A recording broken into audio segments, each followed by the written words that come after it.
Well, a very warm welcome to everybody. For the next 1 hour, we're going to be talking about taxes, just the topic that you all wanted to talk about this afternoon. So without further ado, let's get on with going over what the objectives are today. And the objectives are really threefold. First of all, we're going to talk about the type of federal taxes that a business in Washington may be required to pay, and then talk about the federal taxes that a small business owner may be required to pay, and then how to report and pay those taxes.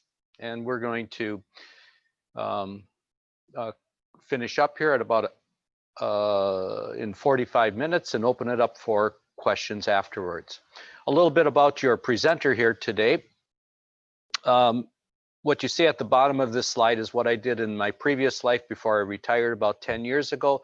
But what is most important is what I've been doing during the last 10 years, and that I've been volunteering for an organization called SCORE, and really doing two principal things. One, being a small business mentor, helping literally hundreds of small business owners in the greater Seattle area with focusing principally in the areas of finance, accounting, and taxes. And then secondly, doing a few different and presenting a few different SCORE hosted workshops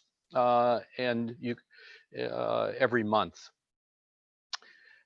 Just a little bit about SCORE. We help small businesses grow and be more profitable. We have chapters within pretty much all major metropolitan areas within the state of Washington. In the greater Seattle area, we are a chapter of about 85 volunteers, and most of those volunteers are doing one-on-one small business mentoring in their areas of expertise. And if you're interested in getting a mentor, you just go onto this website here and register for a mentor, and you get one of your that is specific to the problems or the issues that you have in your business. The second area is through workshops that we have, and we generally have about 10 to 14 workshops per month, and they are quite good. And then the last area that we provide services to small businesses is by having a myriad of information on our website and also on the SBA's website that you can pull off for free, and there are free webinars on there also. So this is our agenda for today, and it really mirrors the objectives that I just went over on a previous slide. Now, I want you to get the most out of this workshop here today, or this session. And the way in which you can do that is there's going to be a 15-minute question and answer period at 4:15 here today. And so all you need to do is to put your questions in on the chat icon on your screen, and we'll get to as many of those questions as we can during the last 15 minutes. Now, you also can download this presentation, and there's really two versions of this presentation available to you. One is with the full-size screens, and then the second one is 3 slides to a page that you can take notes on. So let's get started here talking about federal taxes on businesses. And there are really 3 different federal taxes on businesses. The first one, Social Security tax. Second, Medicare taxes, and those are payroll taxes. And the third one is federal unemployment taxes. Now, the key thing to note here is that these 3 taxes are only applicable if your business has employees. So if your business does not have employees and doesn't plan to in the future, well, for the next 10 minutes, I think you can take a little nap. But if you do have employees, or if you're planning on having employees in the near future, don't fall asleep. Okay, so let's talk about the first 2 together because they go hand in hand, and that's Social Security and Medicare payroll taxes. And these taxes are imposed upon any business that has employees and all employees of the business. In other words, it hits everybody. Nobody can escape this. Okay, so what are the tax rates? Well, Social Security tax rate is at the rate of 6.2% on the first $137,700 that your business pays in wages to each of its employees, and that is paid 6.2% by you, the employer, and 6.2% by the employee, for a total of 12.4%. Okay. The second tax is the Medicare tax, and that's at the rate of 1.45% on all wages paid to the employee, regardless of how much you pay them. And that is paid equally by the employer, 1.45% by the employer, and 1.45% by the employee, for a total of 2.9%. So it's a big tax. I mean, that's 15.3% tax that is assessed. Half is paid by the employer, half is paid by the employee. Okay, let's just go through a little example of what this looks like. So let's say that this business has 2 employees, each of them earning $40,000 of wages. Well, the business will pay $4,960 in Social Security taxes on its employees' wages, and that's 6.2% of 80,000. And then another $1,160 of Medicare taxes, and that's at the rate of 1.45%. Okay, so that's a tax of a little bit more than $6,000 on just 2 employees making $40,000 annually. And then the 2 employees who are only making $40,000 a year are going to have to have withheld from their paychecks a total of the same amount, $6,120. And then you, as the business owner, are required to remit the total amount of this, which would be a little over $12,000, to the IRS, along with the federal income tax that's withheld from the employee's gross wages. Ugh, that's a lot of work. Okay, now, you know, to do all of these withholdings and do it right, you know, you've got to, with paying your employees, there's 3 ways in which you can go about doing it. You can do it manually. Okay, you can hire a bookkeeper to do it for you, or you can contract with a payroll service, and there's a number of good payroll services. So let's look at each of these and see which one you probably should think about. Well, if you do it manually, boy, that's a lot of work. And, you know, quite frankly, I've done that many years ago, and I don't like it. Okay, you know, you got to compute the gross pay, you got to determine how much taxes are withheld, looking up on tax tables and things like that. You got to pay the employees the net pay through a check or some way, and then you got to report and pay all those taxes to the IRS. Oh, that's a lot of work. Okay, and then the IRS makes it really complicated in having as to when you have to pay those federal payroll taxes that you owe to the IRS. And there's rules that says if you pay more than so much or have withheld so much in a quarter, you got to pay it within 30 days after the end of the quarter, or things like that. Suffice it to say, it's easy to get tripped up with these rules. And then all payments have to be made electronically through a system called EFTPS. Now, that system is not difficult, but it adds a little more complexity to a business owner's life. So what business owners generally do to avoid all of this complexity is well, before I get into that, and then you have the quarterly payroll tax filings. And this is on a 2-page form 941 that you have to file within 30 days after the end of each quarter. And that has to go to the Internal Revenue Service. And then at the end of the year, by the end of January, you have to give all of your employees and the Social Security Administration the Form W-2 that tells the employees how much taxable earnings they had and how much was withheld. So that's just a lot of work and a lot of things to keep track of. Okay. So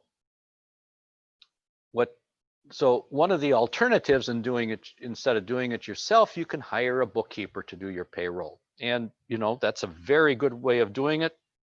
You generally get somebody that's very experienced, and you can talk to that person and hold them accountable. The problem with using a bookkeeper is that they are costly. Secondly, they probably are using some type of payroll system to do their payroll that's relatively easy to operate. And what happens if the bookkeeper disappears on you, is on vacation or just ups and leaves? And I've had SCORE clients who've had their bookkeeper up and leave and left them in a very difficult situation. So the third alternative is one that most small business owners are gravitating towards, and that's using a payroll system that is meant for small businesses. And the top four are listed on this page here. And however, you know, what I found with comparing the prices and comparing the functionality of each of these payroll systems is that Gusto is probably the best out of the four.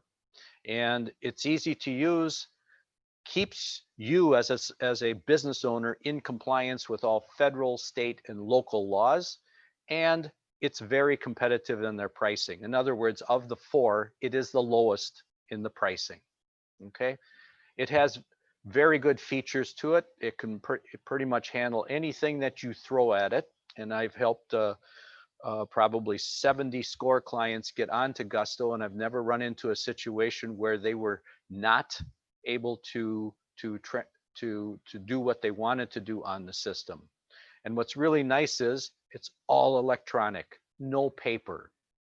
Okay, some of the other neat features about it is that Gusto makes all of your federal, state, and local tax payments for you on your behalf, and all of the tax reporting on your behalf for you. So you don't have to, so once you run payroll, your work is over. So, you know, as you're looking at the ways in which you can do payroll, the three alternatives, my recommendation to you, having worked with hundreds of small business owners, is to focus on using a payroll system that's available to you, and then compare among the top four, and I would recommend you choosing Gusto. And the pricing, like I mentioned, is very competitive, and normally small businesses opt for what they call the core pricing at $39 per month plus $6 per employee. And that is, again, less expensive than any of the other three major players. Now, let's talk about, I'm going to do a little segue here and talk about employee versus independent contractors. And the reason I want to throw this in at this point in time is that, you know, to avoid, many times small business owners want to avoid the headache and the aggravation of having employees, and so they opt to classify their workers as independent contractors. Well, there are rules that one needs to follow to be able to classify somebody as an independent contractor, and those emanate both from the Internal Revenue Service and the state of Washington. However, the state of Washington is much more restrictive than the Internal Revenue Service as to when you can call a worker an independent contractor. And so for workers that are based in Washington, we need to follow the rules from the statutes of the state of Washington. So let's look at the major ones of those. And the most restrictive Washington rules on being able to classify a worker as an independent contractor are these three. First of all, is the worker free from the business's direction and control? In other words, are you as a business owner or as one of your managers supervising these workers? The second one is the work performed away from your business's normal place of business or its job sites? Okay, that's a tough one oftentimes. And then the third one is the worker, or does the worker provide similar services for other businesses? Okay, so if the worker is only working for you, that's a difficult situation to call that person an independent contractor. So, and if any of these answers are no, the worker needs to be classified as an employee according to Washington state statutes. Okay, so now there are a total of 6 different rules, but these are the 3 ones that oftentimes trip up small business owners in classifying their workers as independent contractors. So be very careful about, just arbitrarily classifying somebody as an independent contractor, because the state of Washington is very restrictive in that area. Now, so you're saying, okay, Joe, I've got a couple of people who work for me and I'm classifying them as independent contractors. Well, what's the risk? Well, there are quite a few risks, and there are 3 agencies within the state of Washington: the Department of Revenue, the Employment Security Department, and the Washington Department of Labor and Industry, that could audit your business and assess back taxes and penalties and interest. And since they all talk to one another, if one department audits you, you're going to have a problem with all 3 of them. So there are downsides.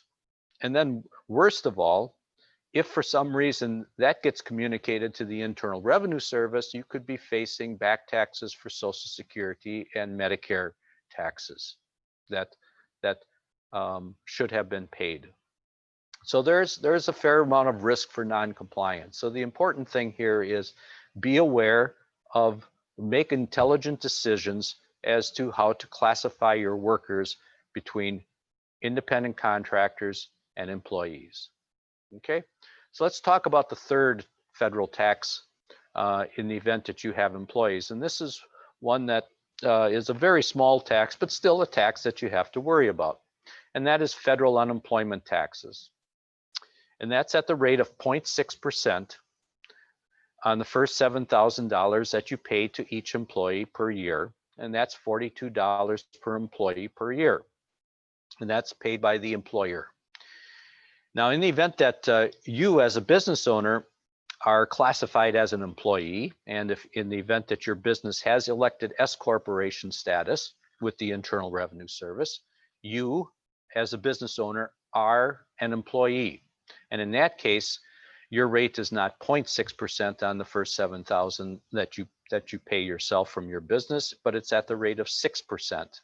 So that's $420 of federal unemployment tax that you would need to pay. Now, you're probably saying, well, geez, Joe, I've never heard of getting any federal unemployment tax benefit or federal unemployment compensation benefits.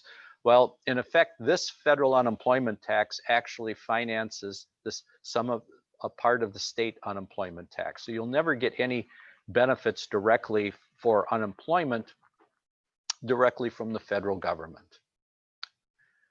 Now, how do you go about paying and reporting your federal unemployment tax? Well, in the event that the tax is less than $2,500, you pay for that all in one fell swoop in January of the following year in which the tax pertains, and you pay that with Form 940. And 940 is a relatively simple form, a 2-page form to fill out, but it still needs to be filed. Okay, and that is due within the first or the 30 days after the end of each calendar year. So in summary, on the 3 federal taxes on businesses, if that business has employees, Social Security tax, and that is the employer portion, Medicare tax, again the employer portion, and the federal unemployment tax. And it's really important to classify your workers properly in accordance with state of Washington statutes. And again, state of Washington is the most restrictive of all the states in the United States as to when you can classify somebody as an independent contractor. And then lastly, if you do have employees, use a payroll service to pay your employees, and I would recommend that you use Gusto as your payroll processing service. So that's a summary of the federal taxes on businesses. Now let's talk about the federal taxes on the business's profits that's going to be paid by the owners. Okay. Now, in the event that your business is treated as either a sole proprietorship, partnership, or an S corporation, the profits from your business actually pass through to you as the owner. And that's why these are oftentimes referred to as pass-through entities. In other words, the business does not pay the federal income tax on its profits. You, as the business owner, pay the federal income tax. And so before we get into some more, more information or more information about federal income tax, let's first define certain key definitions. In the first one, when I refer to profits, I'm referring to your sales minus all the expenses in your business. When I refer to as deductions in this presentation, it's all of your business-related expenses with a few minor differences, and I'll show those on the next slide. If I refer to taxable income, that's synonymous with profits, with some adjustments for certain business expenses which are not deductible. And then lastly, distributions or owner's draw, and that is cash paid to the owner, and that is never taxable income to the owner and is never a business expense. So those are just some key definitions to keep in mind as we're going through this section. So first of all, let's talk about deductions. And deductions are really all business-related expenses that are paid for by the business, with a few differences. And the key differences are that only 50% of your business meals are deductible, and charitable contributions made by your business are never deductible. They could be deductible by the owner on his or her Schedule A, which has the itemized deductions, but the business cannot take a deduction for charitable deductions or charitable contributions it makes.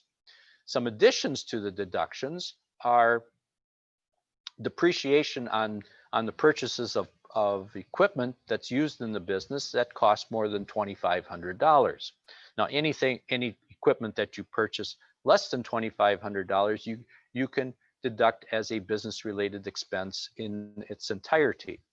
There's also a couple of very good deductions that small business owners oftentimes and should take when it's applicable to them, and that's the business use of home deduction and the business use of personal vehicle deduction. Okay.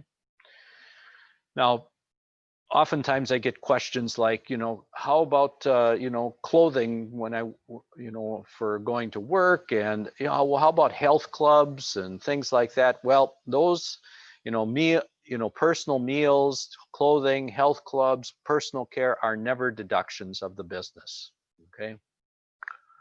So let's define which taxes we're going to be talking about now. And there's really two major taxes on the profits of a small business that are paid by the employer or by the owner of the business. The first one is self-employment tax, and quite frankly, that's oftentimes a greater tax than the second one, which is federal personal income tax. Okay.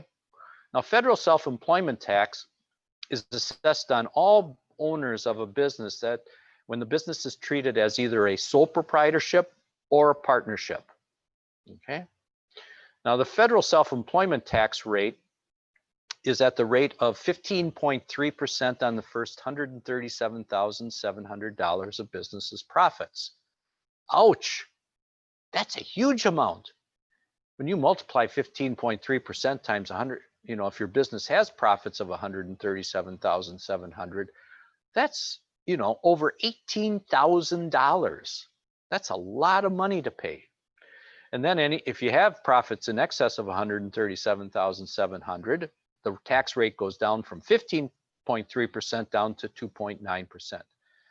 Now, if you remember in our discussions about Social Security and Medicare taxes, the self-employment tax is really the combination of both the employers and the employees portion of Social Security and Medicare tax. So as the business owner, you have to pay both the employer and the employees portion of Social Security and Medicare taxes on your business's profits if your business is being treated as either a sole proprietorship or a partnership.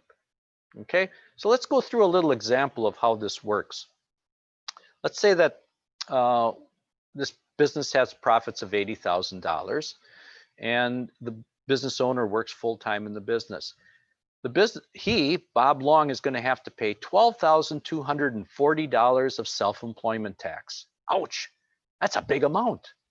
And now, luckily, he gets a tax deduction of half of that, but that's only going to save him probably, maybe about $1,000 or $1,500 of his federal taxes. So that, the self-employment tax is a big bite for a small business owner. Okay. Now, how do you go about reporting your self-employment tax?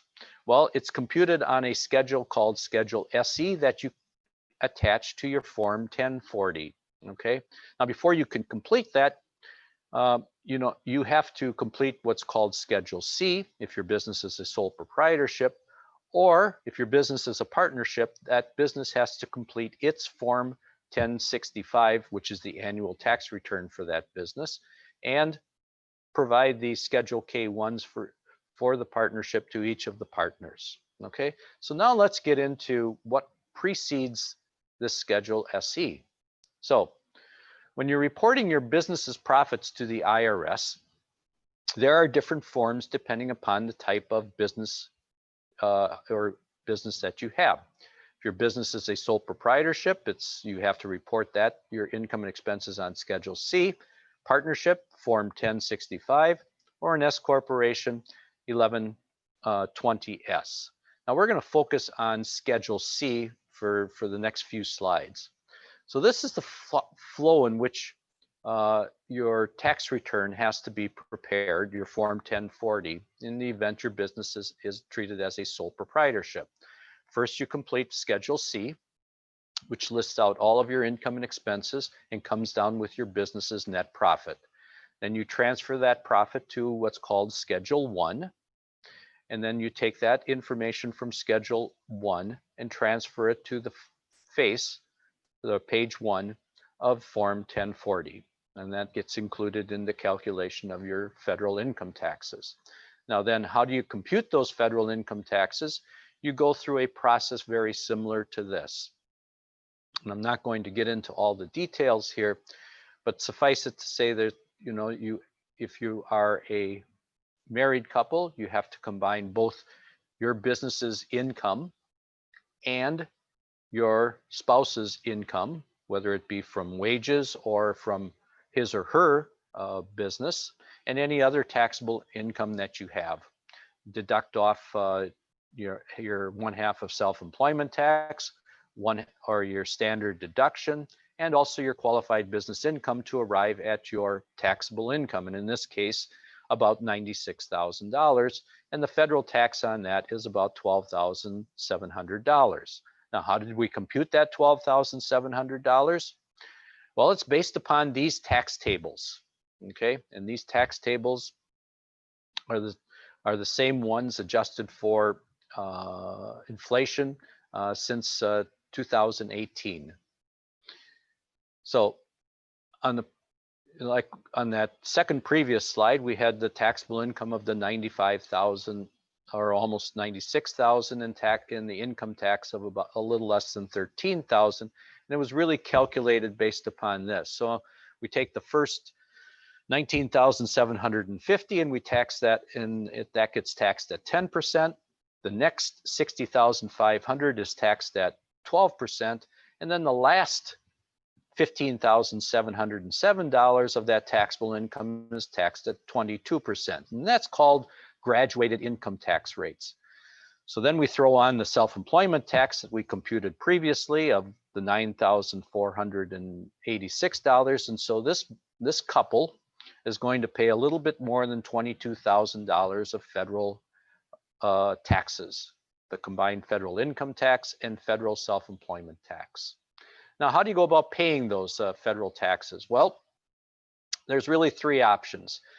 The simple but the bad way is just wait till April 15, calculate all your taxes on Form 1040, and then pay the amount that's due. The problem with that is you're going to be subject to underpayment penalties for not paying your taxes timely. A better way to do it is to use your is to pay at least the amount of taxes that you paid in the previous year if your business and that and the way that you go about doing that is going through a calculation like this and then paying quarterly estimated tax payments, and I'll get to that on the next slide. Okay. Now, in the event that your current year's taxable income is less than the last year's taxable income, you can still use what I call the better, simpler way, and potentially pay just a little bit less. Okay. Now, you have three quarterly payment due dates for federal self-employment and federal income taxes, because they have to be paid together. And those payment due dates are April 15, June 15, September 15, and January 15 of the following year. And those are pretty much standard every year, except for 2020, when the April 15 and June 15 payment dates were deferred to July 15. How do you go about paying them? Well, a good way to do it is to write out a check, fill out this form, mail it to the IRS, and hope and pray that the IRS gets it and cashes your check and everything is good. A better way, and the way that I personally do it, is through the EFTPS system, because I can tell the EFTPS system exactly how much I want to pay, when I want it taken out of my checking account, and voila, it goes out on that same day, and I know the IRS gets it, and I don't have to ever worry about whether the US Postal Service got it to the IRS and whether the IRS properly opened my envelope and cashed that check. Okay, so in summary, there are two federal taxes on a business's profits that are paid by the owners. Self-employment tax, which is really the combination of employees and employers' Social Security and Medicare taxes, and federal personal income taxes. And the payment of the federal taxes is by the owner of the business, and it's best done using the EFTPS system on a quarterly basis. So now let's go on to the last section here, which is mostly talking about document retention and payment of taxes. Okay, so the important thing about maintaining a good set of records is that you could be audited by the Internal Revenue Service or the Department of Revenue of the state of Washington at pretty much any time. Okay, and you want to be able to substantiate everything that you put on tax returns that are filed with these two taxing authorities. So keeping very good records is really important. So the question is, what do you keep? Well, you got to keep all of your invoices and receipts supporting your business's expenses and deductions, all of your invoicing to customers and customer payment records, all of your accounting and bookkeeping information, all tax returns, and anything that's supporting the information that you have sent to the taxing authorities. In other words, you got to keep everything. Okay. How do you keep it? Well, every taxing authority within the United States allows for electronic documents.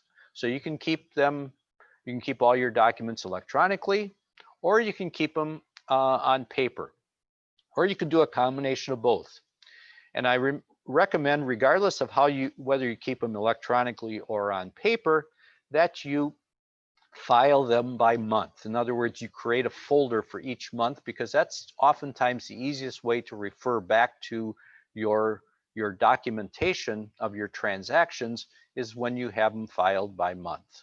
And if you use a system like QuickBooks Online, you can actually attach your electronic documents to the transaction in the QuickBooks Online system. So all of your documents, or substantially all of your documents, can be stored within QuickBooks Online, which is really handy.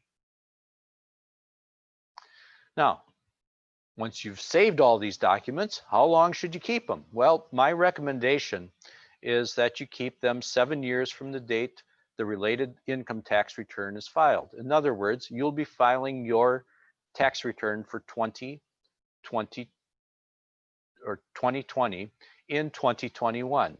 So the clock starts running the date that you file that tax return.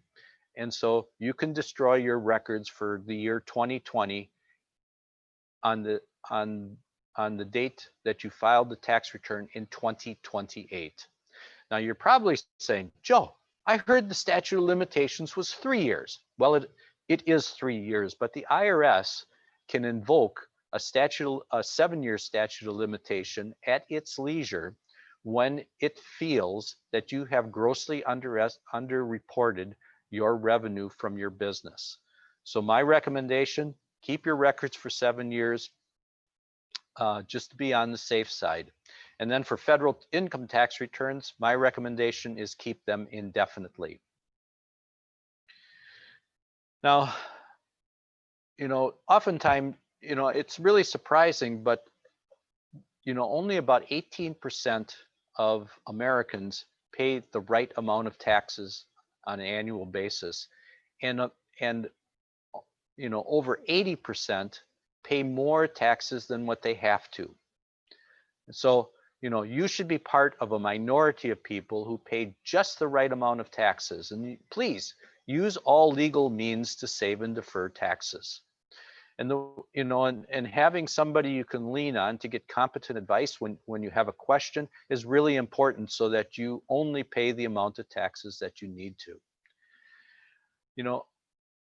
I oftentimes tell people, pay the government before you pay yourself. In other words, put aside your certain amount of cash for paying taxes. And I get questions as to, well, how much of my profit should be setting aside for paying taxes? Well, that really depends upon your personal situation, but it could, and your business and the way in which your business is being treated by the IRS, but it could be anywhere from 15% to up to 25%. And really that's or 30%. And really that's a combination of the Social Security, the self-employment tax and the federal income tax.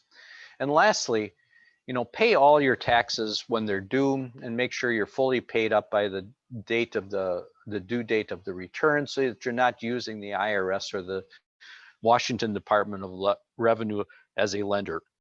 Okay. Now, in the event that you have employees, never, ever, ever get behind on paying federal payroll taxes, because this can get ugly, really ugly.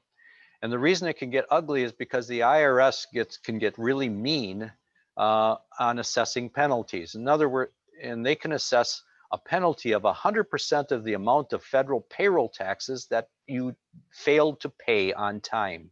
And that penalty can be assessed on anyone responsible for payroll. And they can also invoke criminal penalties and prison sentences. So in other words, never get behind on paying your federal payroll taxes. Now, I've had a couple of SCORE clients that actually got behind on paying their federal payroll taxes. In one situation, the person had their personal residence, or the IRS had put a lien on their personal residence. Okay, and that effectively stopped them from being able to sell their house. That's terrible. And in another case, when one of the business owners sold their house, the IRS took all of the cash proceeds after the repayment of the mortgage to pay down the federal payroll taxes. So never, ever get behind on paying your federal payroll taxes. And good payroll systems that we talked about earlier, like Gusto, will never let you get behind on paying your federal payroll taxes, because they will pay those on your behalf for you.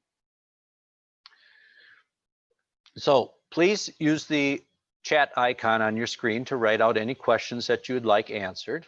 If you want to get a SCORE mentor, that's the website that you can use, and it's really easy to do. It takes you all of 10 minutes to go to that screen, input your zip code, and fill out a form that takes about 10 minutes, and you're going to get yourself a SCORE mentor. And SCORE mentoring services are at no cost to you. And please, you just spent the last 45 minutes listening to this presentation. Take the learnings from this workshop into your business that you had here today, and that's how you get value from a session like this. And with that, I'd like to thank you for your participation here today. And at this point in time, I will be answering questions that are going to be coming to me. So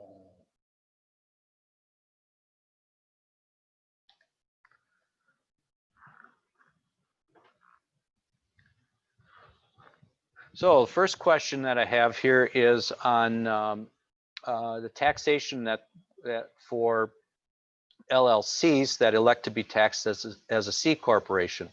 Well, I tried to focus on this discussion on what the majority of small businesses, the majority of small businesses are taxed.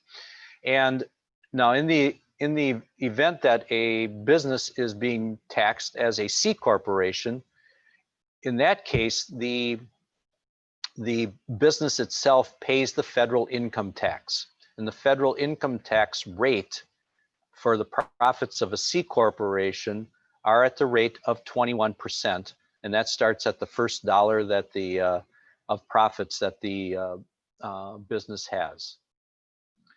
Let's see if there are any other questions here.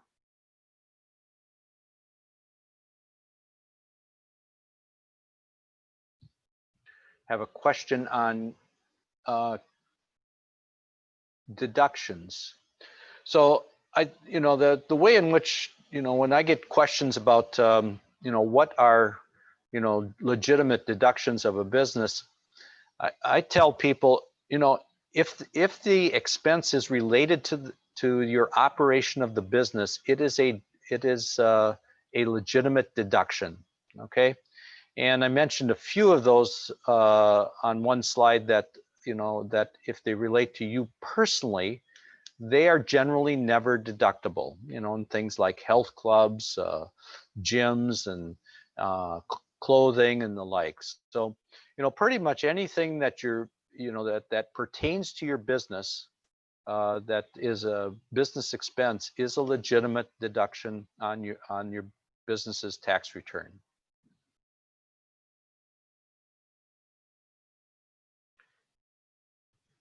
Any questions that you may have?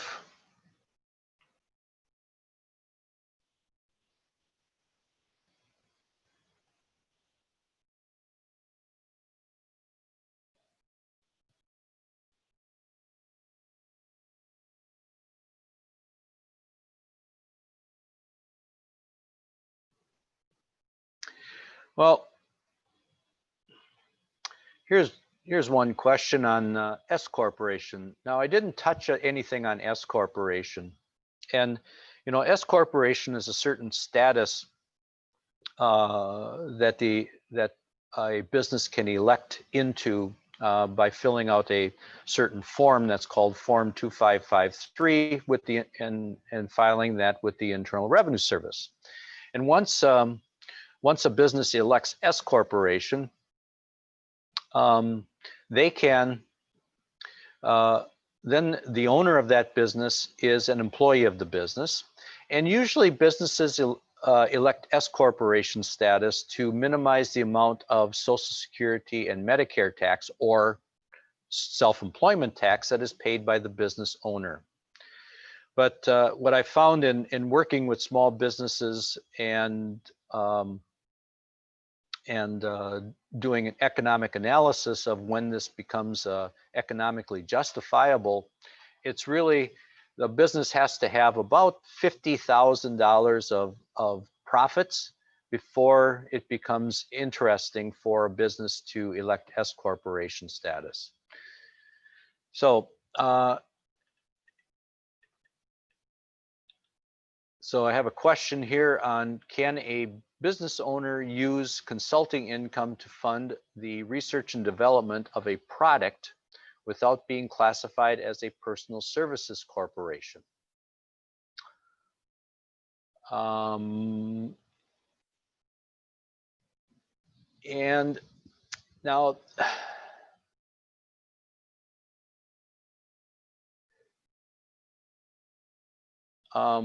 so you know, if a business owner has consulting income, well, I'm assuming that the business is that the consulting income is coming into a business, and if the business can have, a business doesn't necessarily have to have just one function. It can have a number of different functions or types of business, or types or lines of business within that business. And it's oftentimes what small business owners do is create an LLC to be an umbrella for multiple lines of business. So in the event that if you have a consulting service, you can put that under an LLC. And then if you want to go into another line of business and do some research and development of a product, you can fund that. You can generate expenses relating to that line of business under the same LLC and effectively reduce your business's taxable income. Now, when in a personal services corporation, that is a designation by the state of Washington that has no effect on your federal taxes. Okay, I hope I answered that properly. So another question here from Cynthia says, I am paying my employees fully even though that they are working part-time remotely. We are getting federal tax credits that are allowed by the Family's First Coronavirus Response and Care Act, which is and do I have to pay this back? And what you're getting is, you're getting a tax credit for 50% of the amounts that you are paying, and you do not need to pay that back. So I have another question here from Joyce, and a person who worked off and on in 2020, earning about $12,000 and never established quarterly accounts with the Internal Revenue Service, can he be penalized since his income is likely below the taxable limits? The answer to that is no. If that person's earnings was just $12,000 during the year and had no other taxable income, there is no obligation whatsoever to pay in quarterly federal estimated tax payments. Okay. Any other questions that you have, just put them in the chat bar and I will answer them promptly. We still have another 10 minutes to respond to your questions.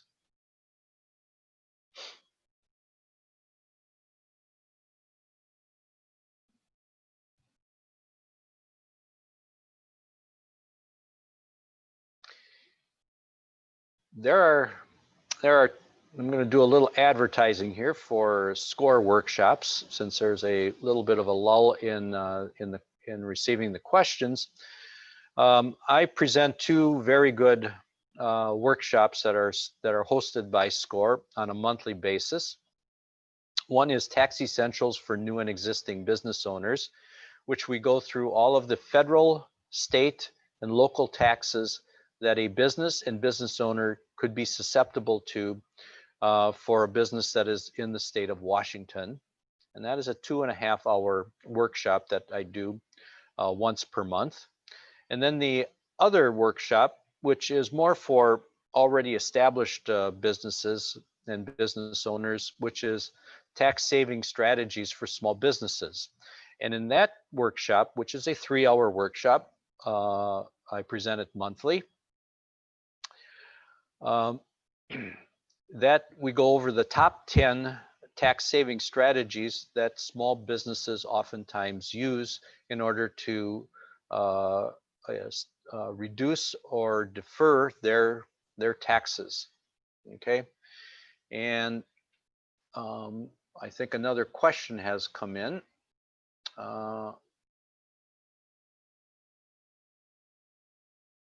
Okay, got a little clarification on Personal Services Corporation.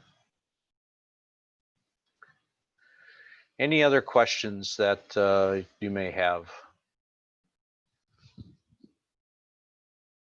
In order to take those, if you are interested in either of those two workshops, you just go onto the Seattle SCORE website and you will find a button there for workshops, and they're listed in the listing of all of the workshops that are currently on schedule for that are hosted by SCORE.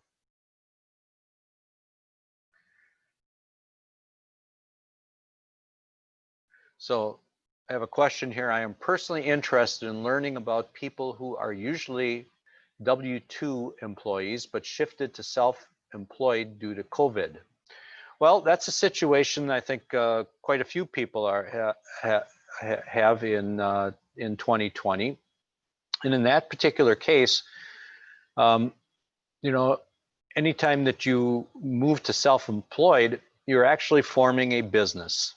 And when you form a business, you will need to pay federal income taxes and federal self-employment taxes on your business's net income. And the way that you calculate your business's net income or profits is by completing your Schedule C when you file your tax return.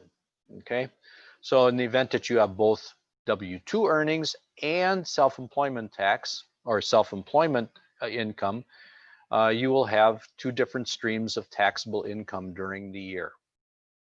Okay, so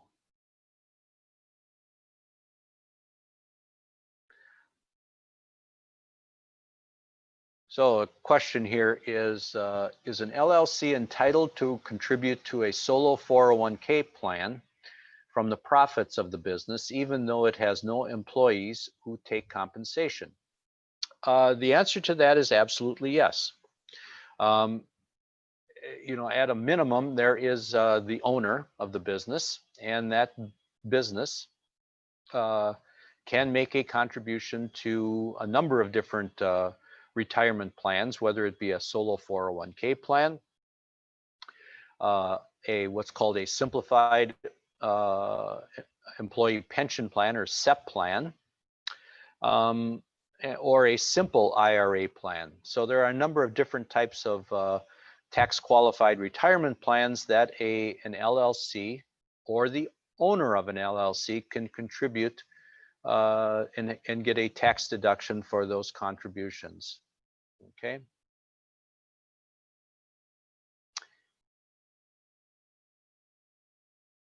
Here's another question that came in. If I don't have employees, did you say I don't have to pay self-employment tax?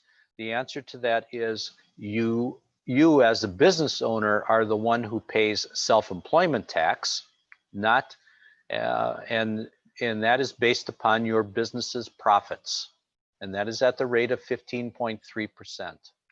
So even if you don't have employees, you as a business owner are subject to self-employment tax. And again, oftentimes self-employment tax ends up being a larger tax on a small business owner than federal income taxes.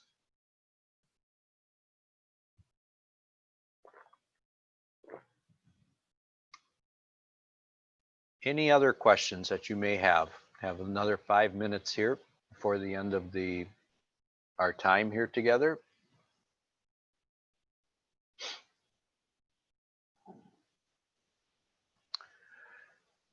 So another question came in. What is the difference between freelance work and self-employment? Absolutely nothing. Okay, both are businesses, and the IRS classifies those businesses, whether it be freelance work or self-employment, as sole proprietorship. Okay, whether you create an LLC for your business or whether you have no legal entity for your business. So there's really no difference between freelance work and self-employment. It's classified by the Internal Revenue Service as a sole proprietorship. Another question here is, if an LLC is filing as a C corporation, do its contributions to a 401k retirement plan count towards the member's yearly self-employment contribution maximum, even though that they are not employed?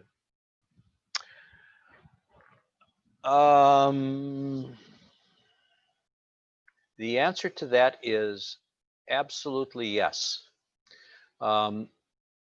So, there are limitations on the amount that can be contributed to any type of tax qualified retirement plans, whether it be a 401k plan, a SEP plan, a simple IRA plan, whatever. So any contributions that are made by the employee or the business owner or by the employer or by the business itself count towards that towards the maximum retirement plan contributions that they are able to make. Okay, and it doesn't matter whether they're employees or not employees, there still is a limitation.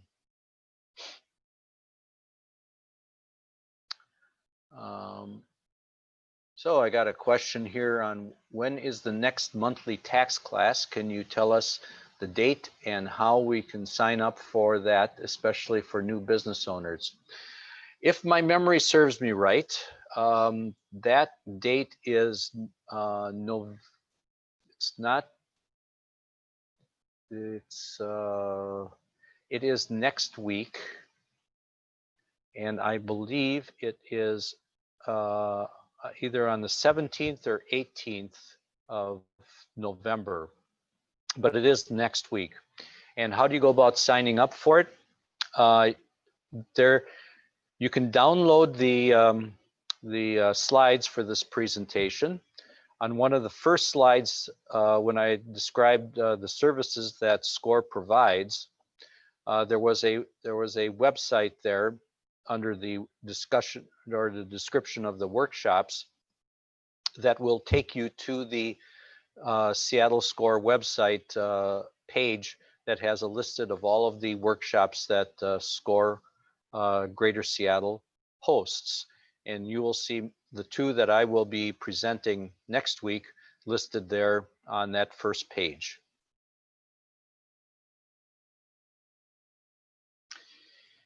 We have about 2 minutes left. Any other questions that you may have?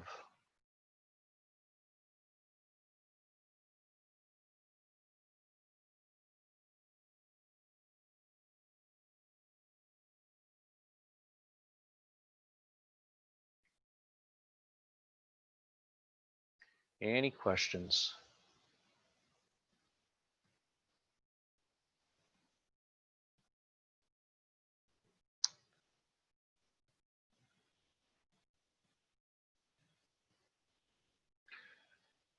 Well, I think we have concluded now our question and answer period, and I just would like to thank you very much for spending the last 60 minutes with me, hearing about a very exciting topic, or at least it's exciting for me, which is taxes. And taxes are something that we all are required to pay. It's not a pleasant thing, but I think our objective here is to make sure you pay just the right amount of taxes, and so that you don't get in trouble, and that you are able to feel good about the fact that you are paying the absolute minimum amount of taxes and that you're paying them timely. And with that, I'd like to turn it over to our host, and thank you very much for your active participation and attending this session here today. Thank you.